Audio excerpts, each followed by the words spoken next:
మేషరాశి వారికి ఈ కొత్త సంవత్సరం ఆదాయ వ్యయం ఏ విధంగా ఉంది, రాజపూజ్యం అవమానం ఏ విధంగా ఉన్న విషయాన్ని మనం విశేషంగా తెలుసుకోవడం ప్రయత్నిద్దాం.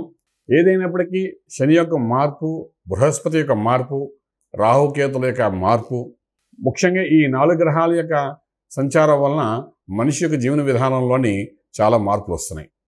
అందులో భాగంగా మేషరాశి వారికి మనం చూసుకుంటే, మేషరాశి వారికి ఆదాయం 2 భాగంలో కనబడితే వ్యయము 14 భాగంలో కనబడుతున్నాయి. అంటే ఖర్చు విపరీతంగా కనిపిస్తున్నాయి. అలాగే రాజపూజ్యం దగ్గరకు వచ్చినప్పుడు 5 భాగంలో కనబడితే అవమానం అనేది 7 భాగంలో కనబడుతున్నాయి. ఇక్కడ ఏంటవుతుందంటే మేషరాశి వారికి పూర్వాశ్రమంలో ఏమైనా సంపాదించుకుంది ఏమైనా ఉంది అంటే దాని ఈ సంవత్సరం మొత్తం అంతా ఖర్చు పెట్టాల్సిన పరిస్థితి ఏర్పడుతుంది. కారణం ఏంటంటే 12ఇంట్లో శనీశ్వరుడు రావడం, ఈ శనీశ్వరుడు లోహమూర్తి అయి ఉండడం, దాని ప్రభావం ఏంటంటే విపరీతమైన ఖర్చులు మనకు మేషరాశి వారికి కనబడుతుంది. చేస్తున్న ఉద్యోగ వ్యవహారాలు ఏవైతే ఉన్నాయో ఉన్నట్టుగా ఉంచుకోవడం చాలా ప్రాశస్త్యం వహిస్తుంది.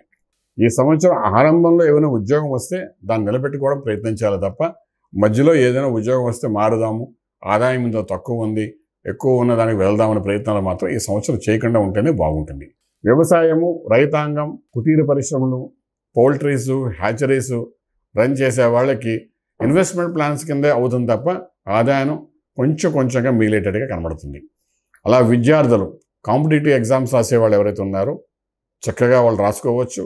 అలాగే అలా విదేశాల్లో వెళ్ళి పీజీ చేయాలి, ఎంఎస్ చేయాలి అనుకునే విద్యార్థులు కొంచెం వీసా ప్రాసెస్లో కొంచెం జాప్యం జరిగినప్పటికీ మొత్తానికి ఈ సంవత్సరం వాళ్ళకి వచ్చే అవకాశం అయితే కనబడుతుంది.